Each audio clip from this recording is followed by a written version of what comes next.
The soapbox is yours, Ethan. Okay, Commence. I'm over reviews, and I'll tell you why I'm over reviews. What's the last podcast that you started listening to because the reviews were good?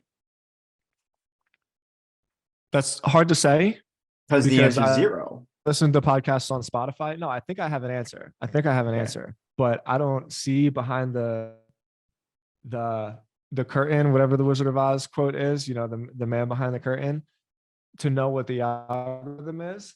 But one Hmm. of my favorite podcasts that we talked about was How to Take Over the World. And I'm almost positive I was served that podcast on Spotify because I was listening to the Hardcore History series about the Persian Empire. And part of the story of the Persian Empire is Philip II, who is the first Macedonian king. Sort of, he's the son of Alexander, and Alexander basically kills the Persian Empire. And after I finished that, I was served the episode about Philip II for How to Take Over the World. And it's difficult for me to see that whole entire thing happening without an algorithm coming into play. And if reviews are part of the algorithm, then Hmm. I think it's something that we should be mindful of. So that's my answer. Okay, so actually, you touched on something important, but this is actually I think this is ultimately gonna help to serve my point too, Your which is point. this. Okay. Okay, so there's basically my take on this. There's like two things. The first and most important one is I just don't think people read reviews when they're picking a like anything anymore. Maybe a restaurant, right? Or like, Restaurant for sure. yeah, maybe a couple of products that you might get stuck with or something like that. But for things like podcasts, I kind of think reviews are outdated. I think reviews probably were like a big thing in the past in terms of how algorithms or these platforms like chose to promote what they promoted.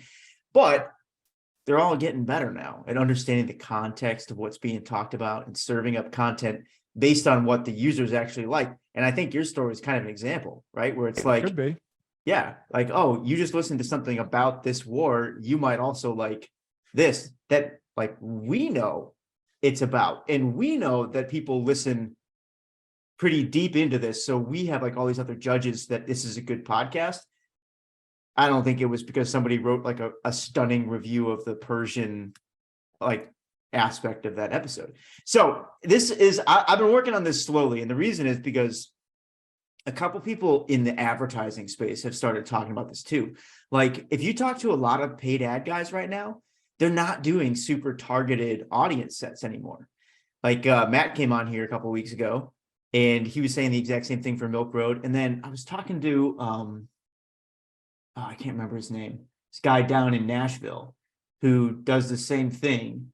And he was saying the same thing. He's like, I don't do narrow targeting because Facebook is getting so good at understanding the users that you leave your targeting broad and they'll And connect they you with the do it. people. Yeah. So I agree with you that like I think reviews were important for a long time, but I just don't think I think it's kind of a relic of an earlier time, like on the podcast.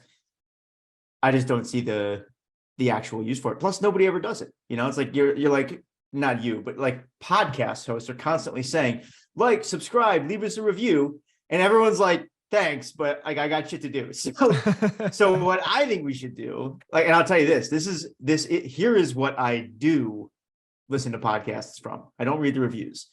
If somebody sends me a podcast over and over and over and over again, and they won't Yeah. shut up about it, sometimes I'll give it a listen. Other than that, I don't know, man. I don't really know what has driven my podcast list because it's pretty short. Like there's only like 3 that I really listen to. Me too. And that's what's interesting about podcasts is everybody has their favorite ones and there's like extreme loyalty to them. Yeah. Okay. So let me think about this. You could be right, although we don't have any evidence to show it, but let's just say that you're right so that we can have this conversation. Okay. You could If be that's right, the even though case, there's nothing supporting your argument. yeah, even though it's not exactly. If it's the case that reviews don't matter, like, okay, so when's the last time you listened to a podcast that had bad reviews? Like, if you look at a podcast and you see 2 stars, are you going to listen to it? I couldn't even tell you because I don't look at the reviews for any podcast, you know? Really? Yeah, no, I mean, do you? I don't even know where I would find reviews. I mean, I'm They're right assuming at the it's on top. Apple. Like if you see a new show, you never scroll through the titles for a little bit and look at the Dude, top. Like you I'm just a always start with the most I'm recent a episode. we're trendsetters, man. Yeah. We're we're in there before the reviews, bro. Like there's nobody Yeah. who's we're so far ahead. No, to be honest, though, I don't know. But you know what? I've been very like leery of reviews recently because I the last time I really So hijacked. well, it's just the last time I even paid attention to reviews for anything was I was about to move into this apartment, which I love. I've been here for almost 3 years. It's in a part of town that I love. I love my place.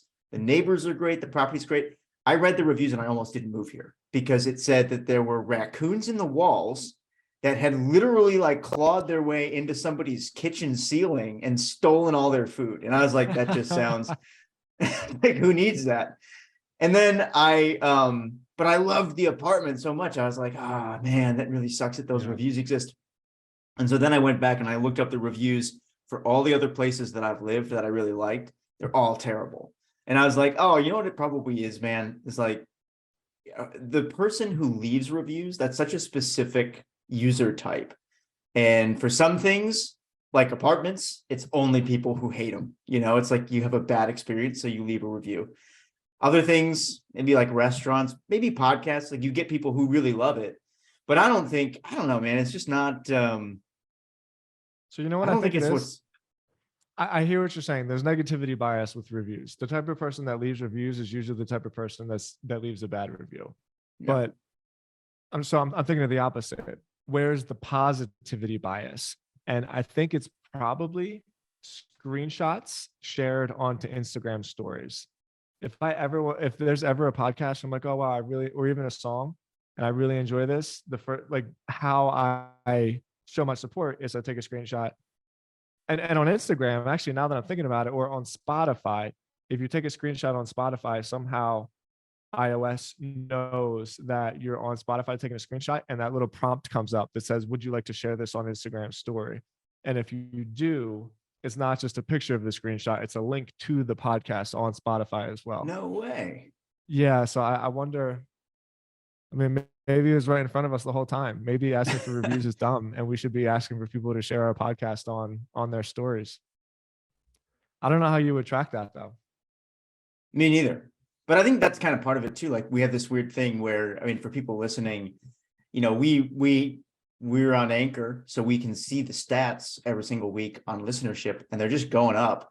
But I wouldn't say we've done anything that we can really map that to, you know, like except for keep showing up and try and tell good stories. So I don't know what drives it.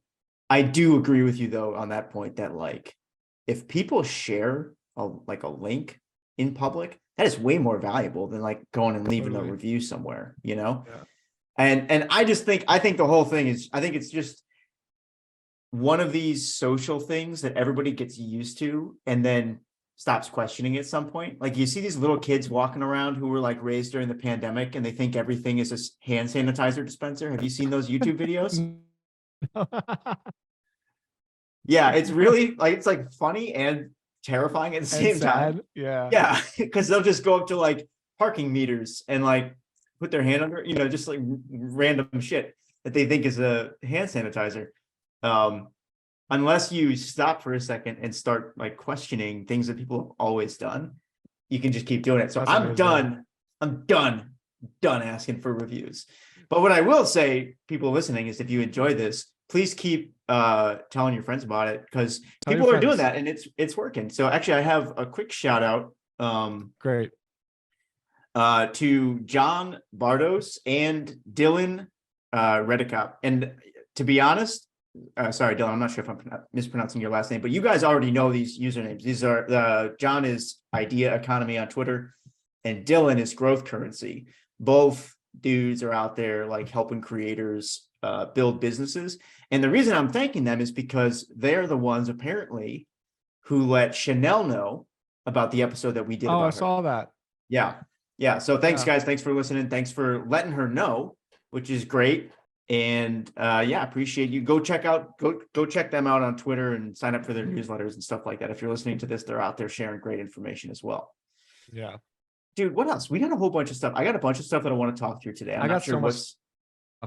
I'm hoping that you just kind of take the ball with it, because I got 2 things that I can share, and I don't know if you want me to go first or if you want to go first. Wait, why don't you tell me what your 2 things are, and then we'll just tell like high level what are they? You know what? Actually, no, let me go first, because what we like to do is start the show with giving some documentation about like what we're doing.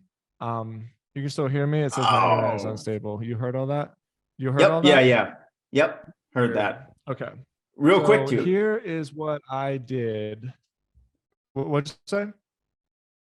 I was just going to say, you texted me yesterday and you said, check out the website. And I wanted to say, it looks dope. But did you sign up for an email? I mean, I didn't, because I'm okay. Well, here, let me show you what I did. So this is the part of the show where I say that if you have a chance to watch the video, please do, because I'm sharing my screen. You can just Google Copy Blogger Podcast on YouTube. It's actually a playlist of my personal YouTube channel, but I'm going to copybloggerpod.com, which is obviously our website. We host our website on a dope platform called Podpage. Is it? Think about it. I definitely don't know. I don't have the technical know-how to create this thing. Either way, Podpage is amazing.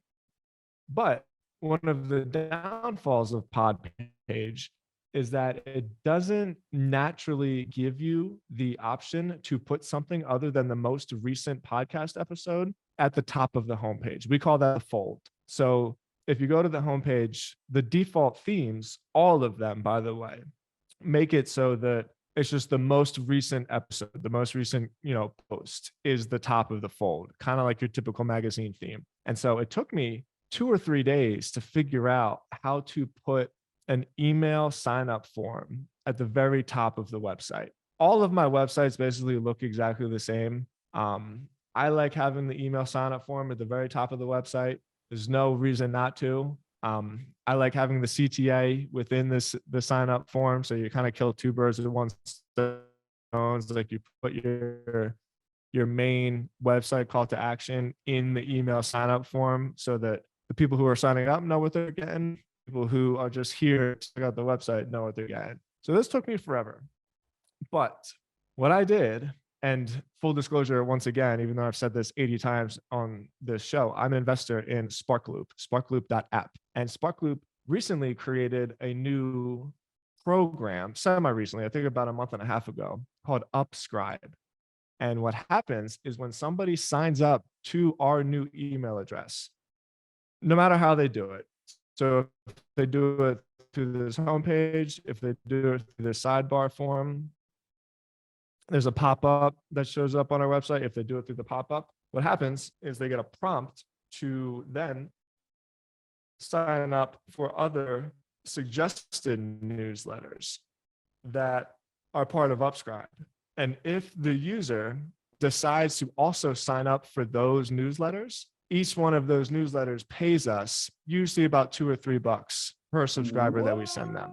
So now every time we get a subscriber, we basically make $7 or so to get a subscriber. And I'm pretty pumped. Isn't that sick? Holy shit. Dude, your audio cut out a little bit here. So I'm going to just talk for a second because I'm not sure how much mine is coming through. But this is awesome. And I really want to double all of it. Okay.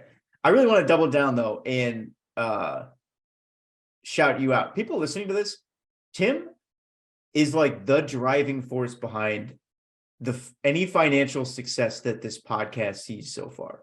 Like, 'cause he's always out there just like tinkering with stuff and finding deals. And I've joked about this before, how it's like, it's tough to keep up because I'll just randomly get a text where he goes, I did something. And he'd be like, I've done something. And I gotta say, it's really cool to be working with somebody who does that. Because for me, like, I think one of my I don't know, like weaknesses as an entrepreneur is that I tend to think through things a lot. And sometimes that means I don't act as quickly as I can. And so like Tim constantly pulls me along on this kind of stuff. But then I got to see like when it actually is put in place and it's just functioning, it's really impressive. So great job, Thanks. man. And then also just thanks for being like a nut job like this. This is awesome. Yeah. My wife gave me one of those like, hey, Tim, I think you're going a little bit too hard. I get one of these every like 3 or 4 months, and she's always right. I'm not saying it in the typical like, oh, my wife won't stop nagging at me. It's not that at all. She's always right when she says it. But yeah, so Spark Loop is awesome. And it took me a long time to figure out how to do it. As somebody who's an investor in Spark Loop, I will also say that it's very technical to set up. There's just email stuff you have to know how to figure out, which is complicated. I mean, you're in the newsletter space. You know, some of this email functionality is way more difficult than you give it credit for. We just think like, yeah, sure, send an email, but there's so much more to it than that. But yeah, either way. So now, assuming people sign up for our newsletter, for our podcast, which by the way is going now. So if you go to copybloggerpod.com, sign up for the email address, and you can get all of our episodes with some other cool tips and what we're working on with Please DM Me in your inbox. Every Friday it goes out. But know that when you sign up, you'll also get prompted some suggested newsletters, which by the way is guys that we all know. So Creator Wizard is one. For the interested, Josh Spector, he's one. Oh, nice. We've covered Josh's newsletter on this show before. Yeah, and Sahil is on there too, but I was just talking to him on Twitter. He's not paying enough. And so I tried to get him. I was like, hey man, can you like up your price? Because I can get you like a ton of subscribers, but he won't do it. And so sorry, Sahil, we're not promoting your newsletter. Except for right now. Like, yeah, well, whatever. Right now, we're friends. I like Sahil. That's interesting. Wait, why? Yeah. Talk to me about that though. So he doesn't pay anything, or he doesn't pay at all, or he doesn't. You just think that he's not paying enough. Well, it's not that he is or isn't paying enough. It's just other people are paying more. So, all right, competing. Yeah. I mean, you got to use judgment. Like, I don't know a lot of the newsletters in the space, and not all of them are in like the publishing media space. Like, there's sports newsletters, there's finance newsletters, and so they're not all appropriate, you know? Right. But well, I think that's the bigger thing too. Is like it's been a while since I've read Sahil's newsletter. When I did go through it, it was great. A lot of it is, I'm not sure it's specifically creator focused. Like he does a lot of sort of like philosophy and lifestyle stuff, which could be, I mean, there's definitely crossover there on some level, but also, I also feel, I mean, just candidly, he's bigger than us. So it's like, who's going to come to us and be like, Sahil, who? Exactly. You know? So yeah, exactly. So yeah, that's what I have been obsessively working on. So that's number one. You want to see my other one, or do you want to take it? There's more. Yeah, there's more. And this one is a little bit more in left field with some of my healthcare stuff. But I personally feel like the other thing I have today is way more interesting for me. It might not be interesting for everybody, but it's pretty cool what I did this week. All right. Why don't you throw it out there and we'll see. All right. Let the audience be the judge. Yeah. So this is one of my websites, medicallyassisted.com. It's not the typical website that you would hear on a like business podcast. Can I just pause you for a second? Yeah, sure. This could have gone a lot of ways with medically assisted blank. It's medically assisted addiction treatment, for anybody wondering. I thought it was going to be suicide, but all right, medically assisted addiction treatment. All right, continue. Well, it's not just addiction treatment. It's medically assisted treatment, which basically it's a new form of treatment, which has been controversial over the last 10 years because there's an ideology in some addiction treatment circles that says like total abstinence is the way to go. Like if you're going to get sober, you just totally get sober and everything else like isn't really counting. You know, I used to have a strong position in terms of saying like, yeah, I would believe in the abstinence route. Here's why I changed my mind and why I actually made this website. Because all of my friends who have ever died from overdoses, it was always the same story. It was they shot heroin and then they got sober and they didn't use for like 6 or 7 months. And then they got high with the same kind of amounts that they used to again and died because they didn't have the, what do you call it, the tolerance built up anymore. Yeah. And so with medication assisted treatment, like I understand it's not the cleanest success story, but you take a pill every day and you wean off of it over the course of a year and you don't fucking die, right? Like, and you give yourself a chance for life. And so, so I really started believing in this, and the science is pretty freaking clear. You know, like there's just plenty of evidence that shows like this is a successful modality. Anyway, it's the business I started. We help people that are looking for some of these clinics and some of these doctors that can provide medication.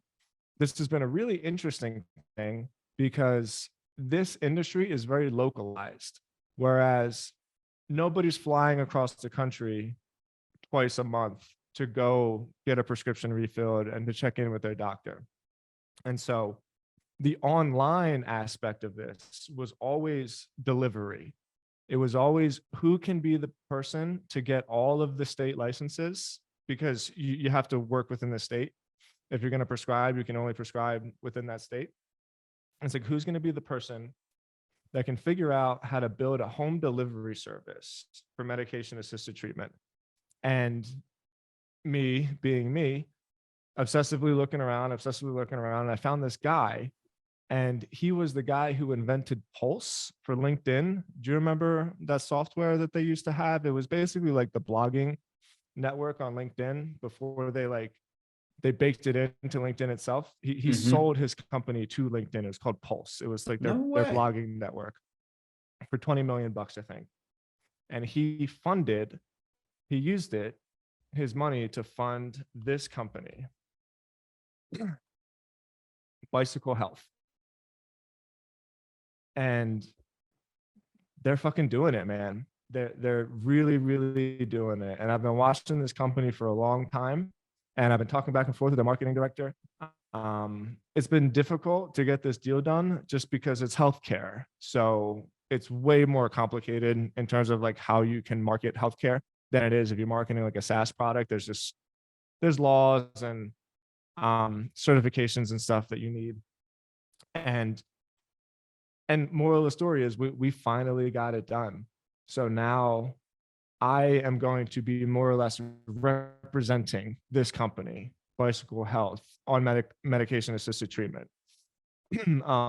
Medically assisted is the same SEO strategy that I've always used. It's a geolocated directory. So we have all of the facilities and all the clinics organized by state and city, and it geolocates the person searching to match their IP address to the closest clinic for them. So I'm providing them on my website with all of the places they can go to. They can walk in the door and find a doctor, of course, if they want to. But throughout the website, all of the CTAs are going to be for home delivery for Bicycle Health. And I've been working on this deal for like a year and a half. And next week it'll be finalized. And I'm just really, really proud of it and really excited. And I think it's something cool that I want to share. That's awesome, man. Congratulations, first of all. Yeah, thank you. And then, so, okay, this is kind of interesting because for a few reasons, one of which I think ties into a tweet that you sent a couple of days ago that I actually wanted to talk about some more. And it was, I think that the tweet was really simple. It was something like, without a personal brand, you chase opportunities. With a personal brand, they come to you, and then some kind of call to action, like get started now or something like that. When I first read that, dude, it really impacted me. I've been thinking about it all week because I think that's so true. And then I see something like this and I'm like, well, you know, what's interesting is I still think the biggest opportunities that you've capitalized on are ones that you've found for yourself. Can you just reflect on that a little while? Like, was this one of those, or did this come to you? And if not. How did your personal brand play into this, if at It all? didn't. It didn't. No. Here's how the personal brand plays into it. When people vet you, Mm, you have hmm. something to show for yourself. And so you're not just some Joe Schmo with a like a I don't know, like a logo on Twitter with like 112 followers. And not that your follower account makes you any better or worse. It's just that there's clearly reputation behind who I am and what I do and what I have to show for. And so when I reached out to this guy, Parad, I think his name. Hold on. Pulse, say LinkedIn, Parad. I hate messing people's name up. I just reached out to him on LinkedIn, and Ankit Gupta, that's his name, Ankit Gupta. Yeah, he sold Pulse to LinkedIn, and then he started this.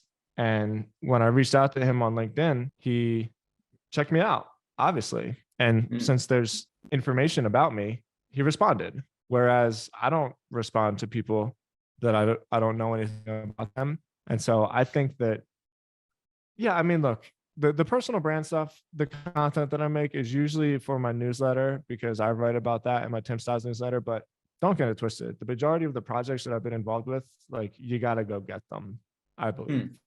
Yeah, I really think there's two sides to that. And I think there's kind of a push and a pull of personal brand, like you said.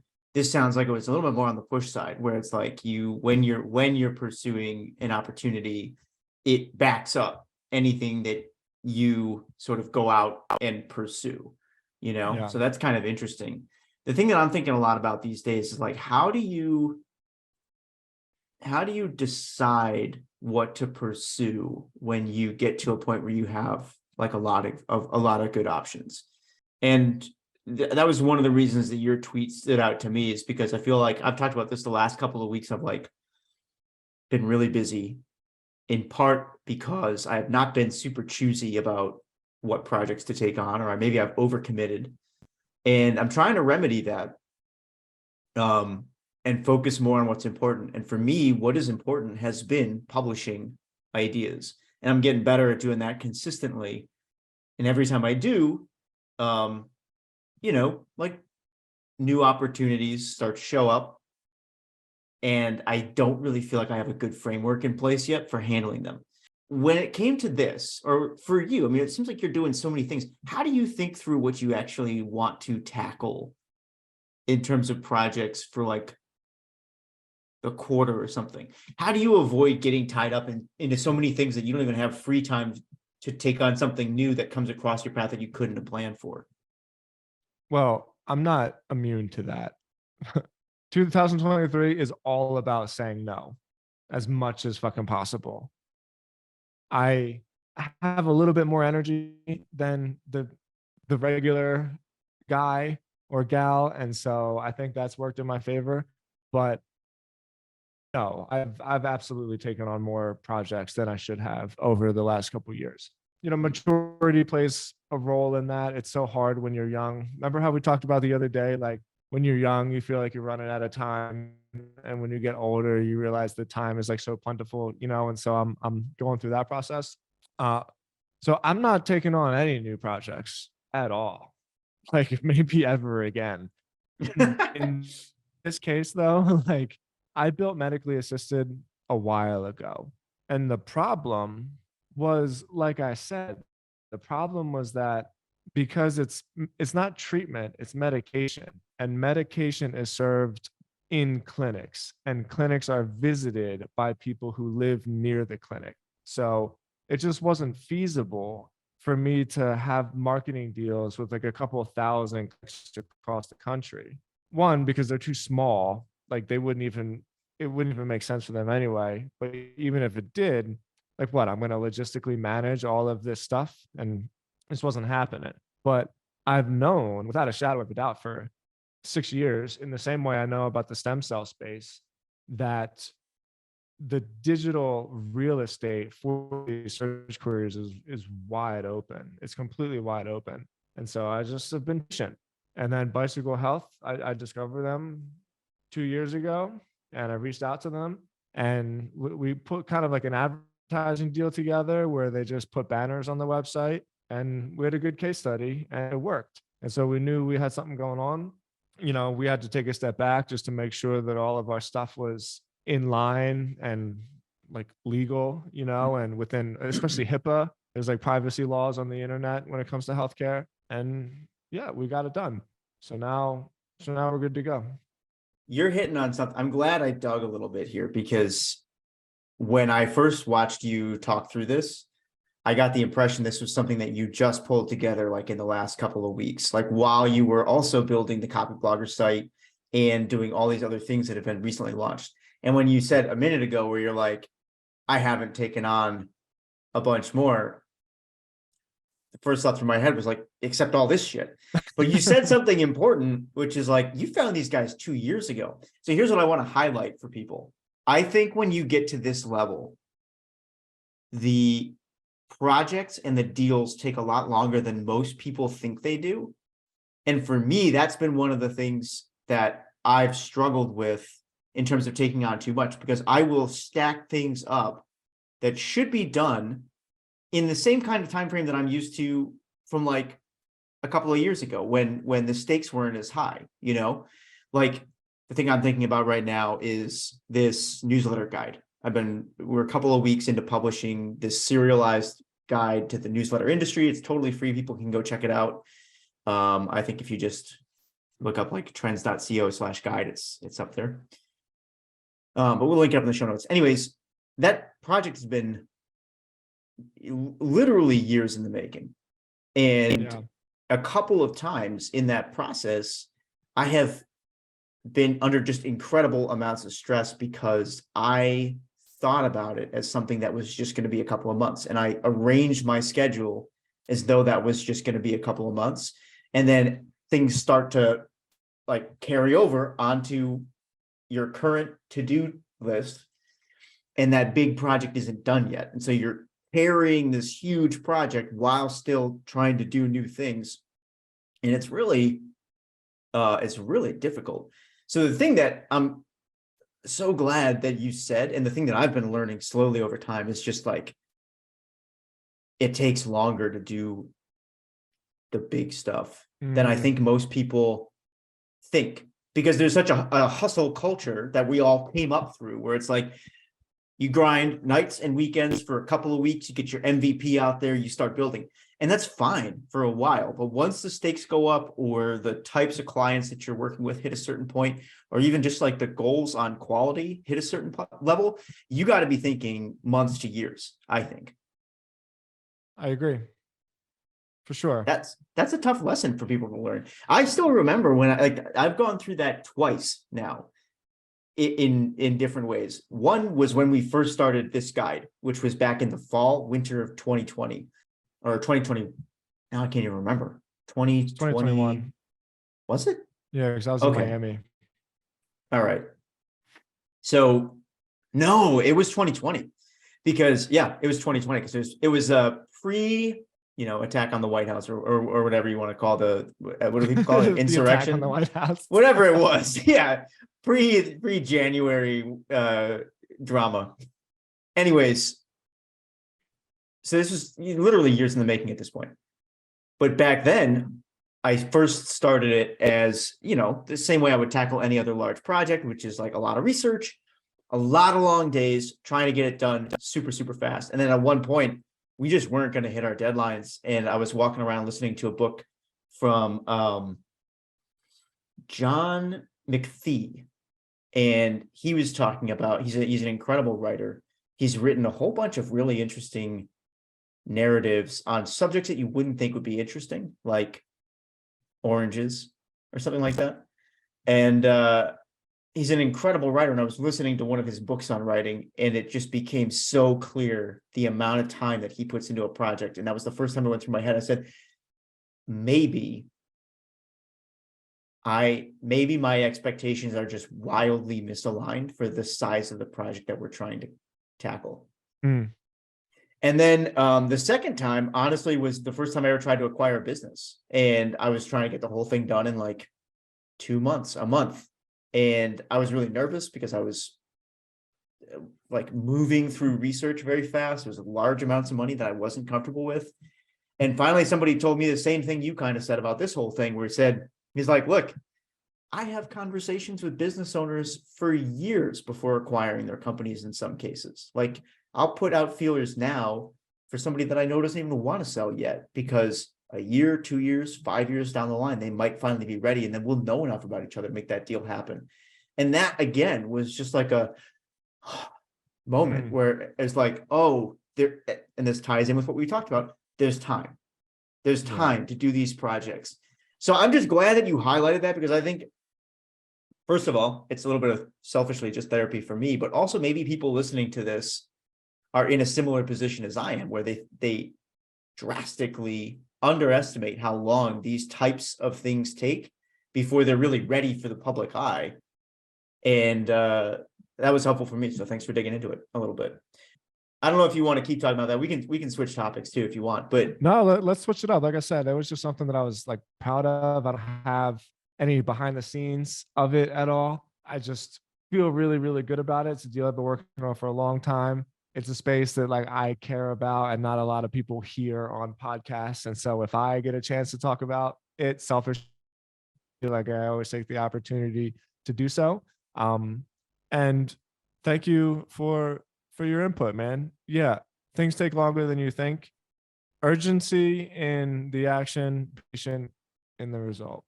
That is something that has really, really helped me, and I hope it can help you too. wait a second. Say that one more time, because the audio cut out for a second. Urgency in the Why action. does my audio keep fucking doing that? It's Yeah. urgency in the action, patience in the result. Okay, that's a great. I'm gonna get that on a t-shirt or something. Also, if we have any listeners in Denver, like, hit us up. Who the hell is your internet provider? Because we got to Dude, I hook Tim just had up with Comcast like, here today. I swear. Really? And they even told me that these boosters are Yep. complete scams. He's like, this is a complete scam. Don't buy it. And the guy took out the hard line from Comcast, redid the hard line, and gave me a new 140 like megabits, whatever it is, modem. And so I don't know what's going on. I honestly think it's my computer. I think I have like a gaming computer that just isn't made for Zoom. And so I think I need to upgrade my computer. There you go. A good reason to go on a little. Which is fine, you know. That sounds good. Yeah. A nice little reason to go on a shopping spree there. Yeah. Okay. So yeah, but what do you got, man? Let's look at what you got. I got a couple of things. Okay, so we've talked on this podcast. In fact, he's been on this podcast before, Danny Miranda. One of my favorite interviewers and a very interesting dude to keep track of. Give me 1 second. I'm pulling something up here, people. Okay, so we all know Danny Miranda. We know Justin Welsh, right? Yes, I know Danny. I don't know Justin. Oh, really? Well, I know of him, but I don't know him. All right. Yeah. I had a cool experience the other day. For people who don't know, Danny Miranda, great podcast interviewer. If you don't know his name yet, you're definitely going to know it at some point. Dude's a young up-and-comer, but he's already interviewed like a ton of interesting people, including Gary Vee, who I think was episode 5 of his podcast or something like that. Yeah. He's been on this show, so you can go back through the archives and you can listen to that if you want. He did a show recently with a guy named Justin Welsh. Justin Welsh is a well-known creator who basically was in the startup game for a long time and kind of left to do the creator thing. He created some courses and got big on Twitter, got big on LinkedIn, now makes, I think it's, deep into the 6 figures, possibly low 7 figures per year, just generating traffic to his courses and some consulting via Twitter and LinkedIn. And so Justin spends a lot of time breaking down his company publicly. And he was on Danny Miranda's show recently. And this was a cool experience for me because Danny has a tweet where he says, here's how Justin went from 0 to 300K on Twitter. And it's a little clip from their show. And Justin talks about an article that I actually wrote for Trends. He says there is this article that came out on trends.co about how Sahil Bloom built his audience. And I guess something about the way that article was written inspired him to go like reverse engineer the growth of a handful of other different Twitter creators and really start taking Twitter seriously. And when I saw that, I was like, oh my God, this is the coolest thing ever, because I'm a fan of Danny's, I'm a fan of Justin's, I've been following him since the beginning. And I remember that piece. It was cool to realize that had affected somebody in that way. And so in that piece, he's talking about something that you referenced as well, this crazy habit I have of like reverse engineering people's growth and like internet stalking people through this like case study playbook that I have. And what I wanted to know is, have we ever talked through that playbook here on the show? Because if not, I could break it down real fast for people and we could share it if anybody else wants to do that. No, not the playbook itself. I think what you're referencing, yeah, like this is where I was. I know what you're talking about. We never referenced the playbook itself, but I have referenced on multiple occasions how shocking it is to discover how much shit you know about random people on the internet. Yeah. So full disclosure for anybody who's listening for the first time, for years this has been my job. I'm not just a weirdo. But it's also just a hobby. Yeah. Ethan knows much more about you than you think he does, and whoever you are, you're included.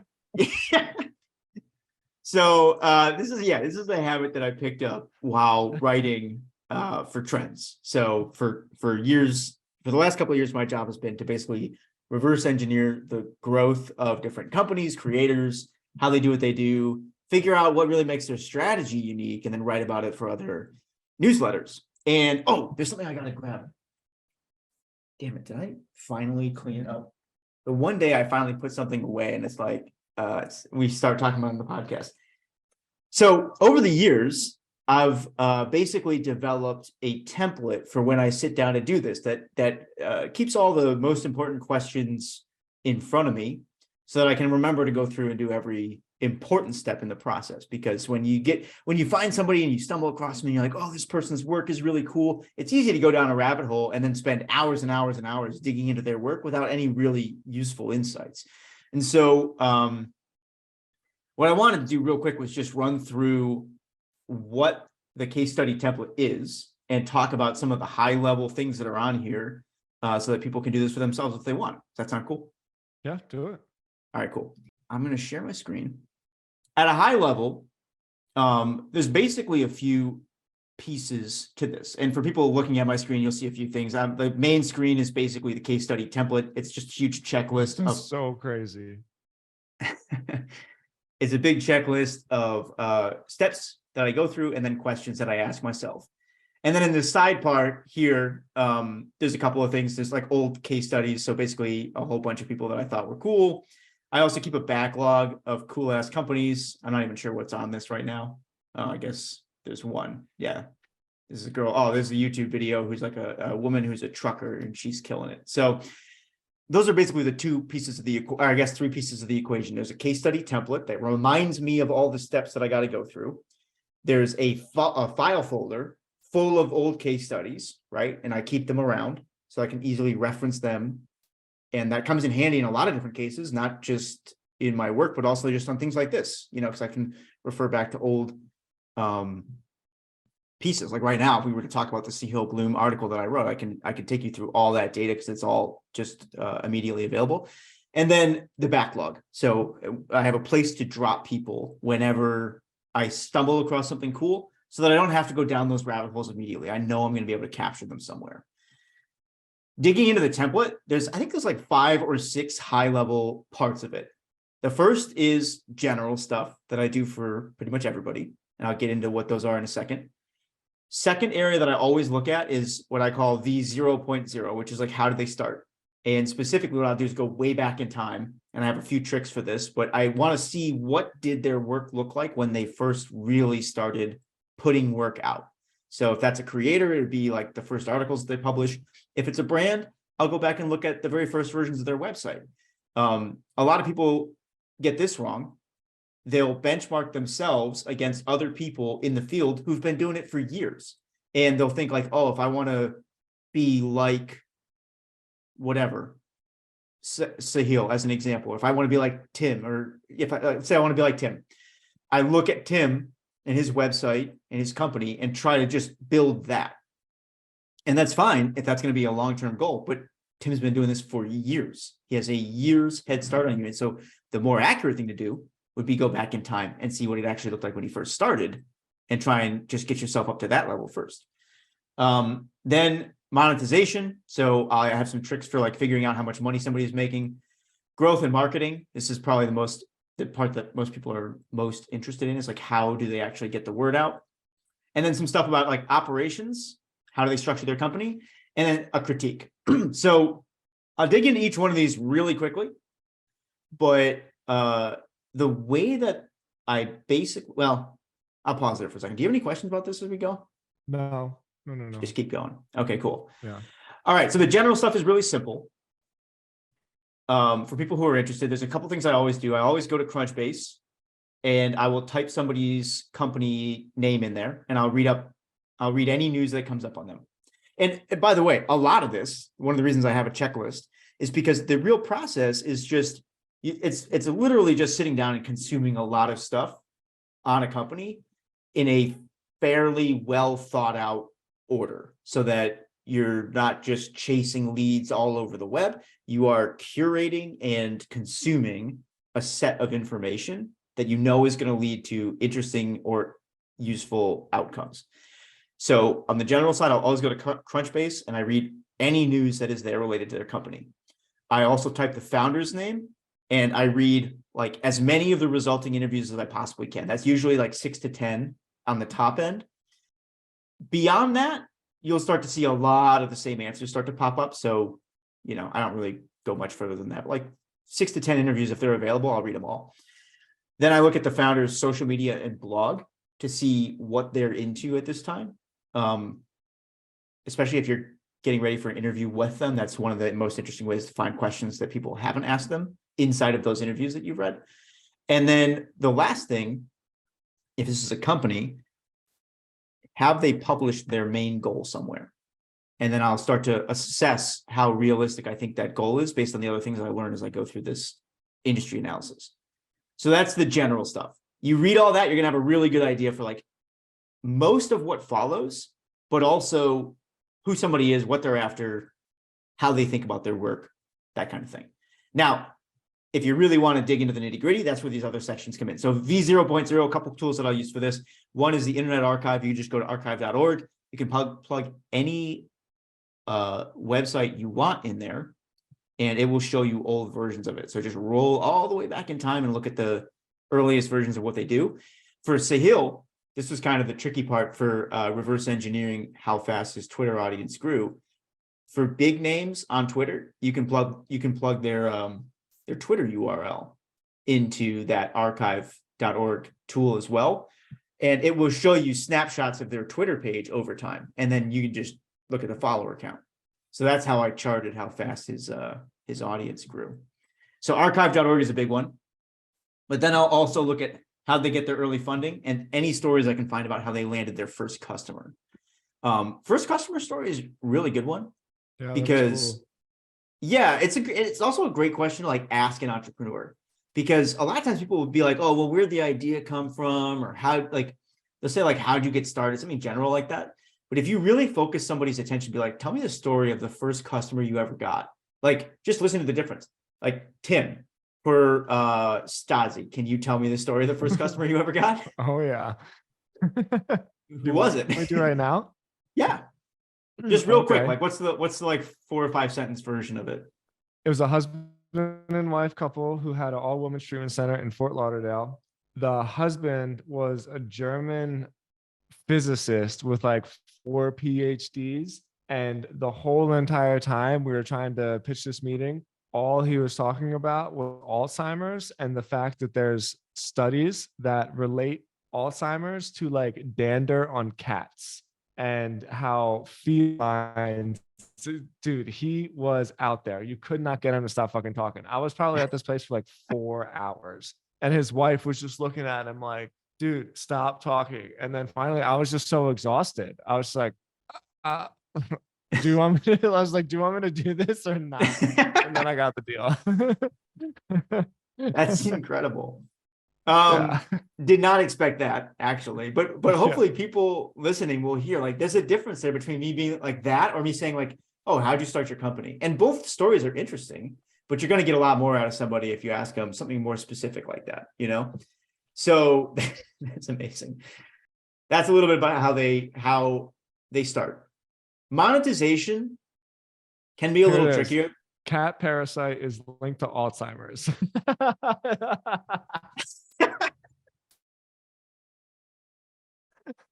He was ahead of his time. Okay, I'm so sorry. I just, after I said it, I was like, that's what he was talking about, right? I can't say something like that on a podcast and have it not be true. And so I just needed to fact check myself. But yes, there's parasites in cats that are strongly correlated with Alzheimer's disease. And I learned that from a ridiculously smart, long-winded German doctor in Fort Lauderdale. Anyway.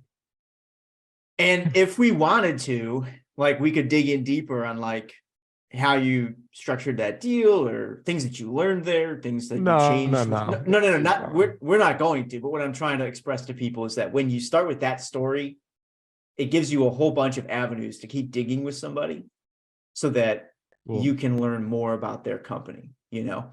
And that's really what this is about, is trying to figure out how people really did what they did, not just the bullshit like Forbes 30,000 foot view of how somebody did what they did.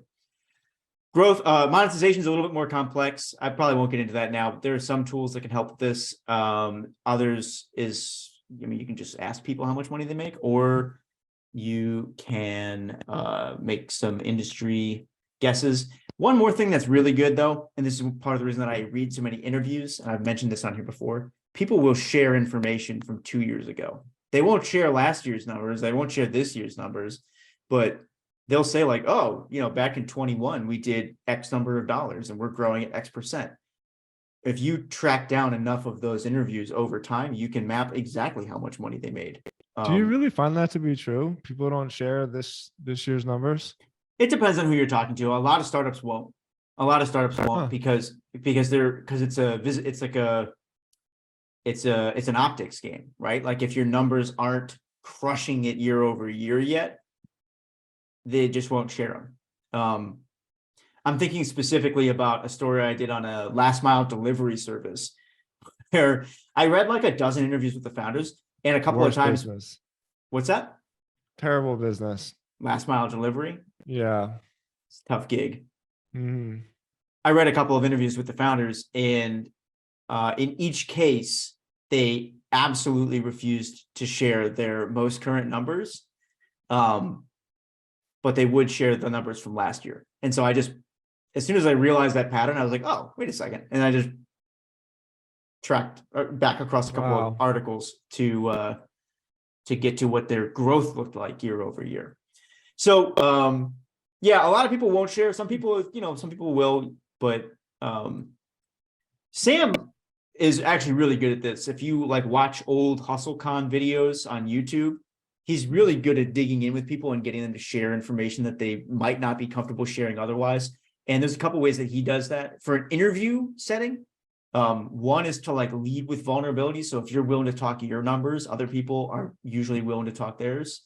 And then the other is that you can do it with other questions, like you know, you'd be like, at what point did you finally feel rich, right? And then they might start talking. They'll say, "Oh, well, that was when we hit X number in revenue or something." So you know they're above that. Or like you can just, another trick is for interviewing, if you ballpark and you purposefully get it wrong, a lot of times people will correct you where they wouldn't necessarily share numbers up front.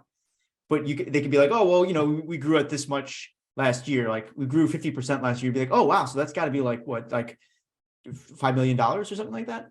And they'll be like, "No, well, it's actually closer to 10." And then you can do the math for yourself. So there's lots of little ways to kind of like move the conversation towards these answers. But monetization seems to be, it's generally like the hardest thing to get people to talk about. Yeah. We'll blast through these last couple of ones real quick though.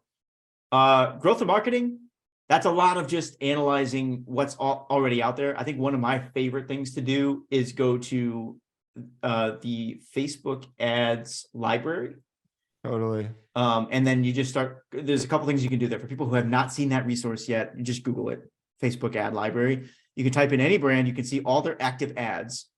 You can see when the ads started running. So if you look at their like longest running ads, obviously very effective. You can start to reverse engineer what their process is, but you can also click the ad and it will take you straight through to whatever the landing page is for that ad. So you can start to analyze how they structure their funnel, right?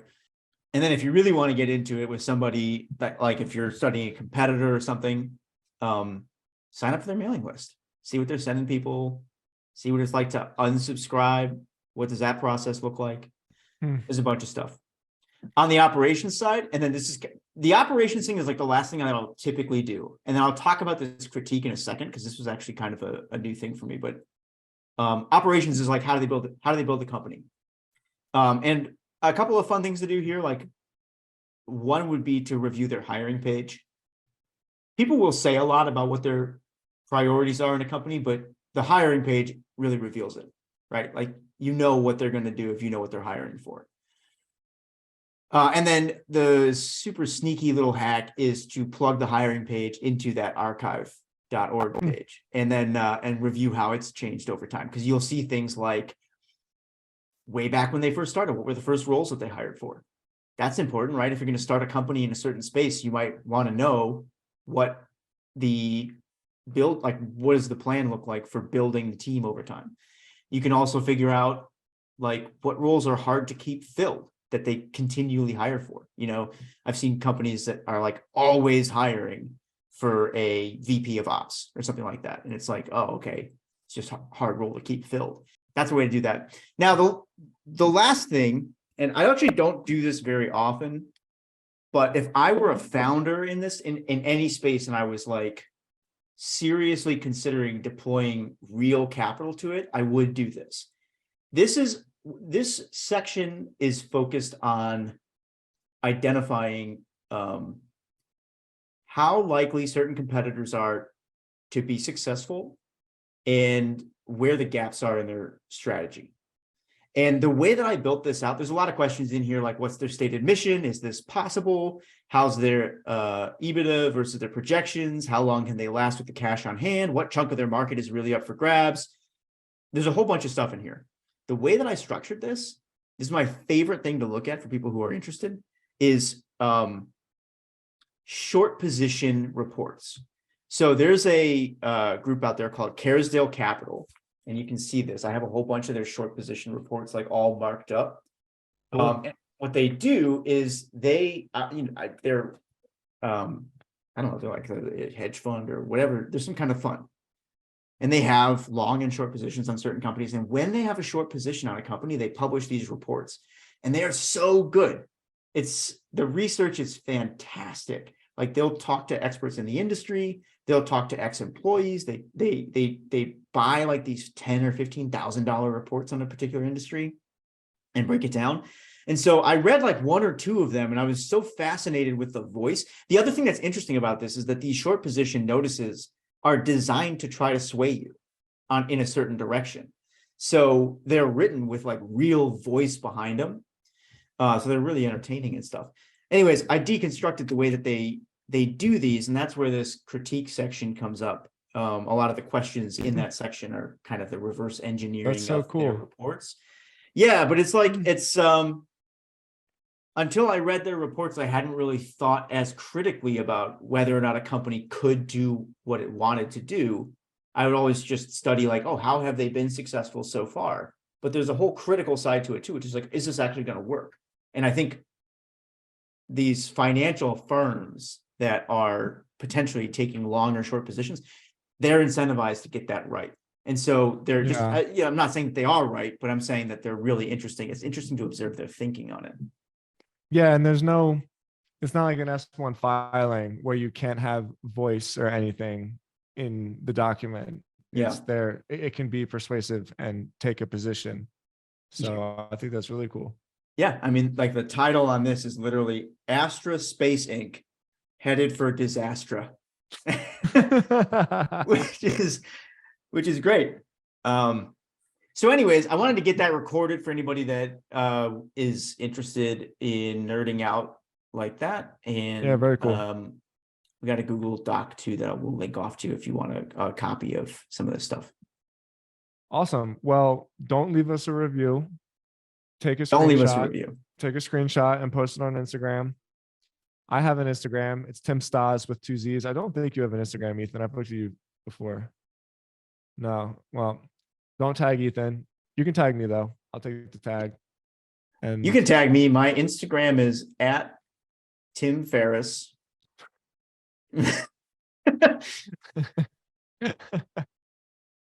Just make sure I know about the podcast. Yeah. That's hysterical. All right, man. Well, great show as always. We went definitely went a little over this week, but I really enjoyed listening to that. And anytime I see somebody's full life history and company breakdown published on the internet, I'll know how it happened. Yeah. Warning. Don't be a dick. Right. Yeah, don't be a dick. Don't be a dick. You can dig. You can Definitely. find a lot of stuff if you go digging for people. Which remember, everybody's human, and if you dig stuff up on people, they're gonna dig stuff up on you. So Yeah. be real careful with what you share. Mhm. All right, later, people. See you guys. Talk to you next week.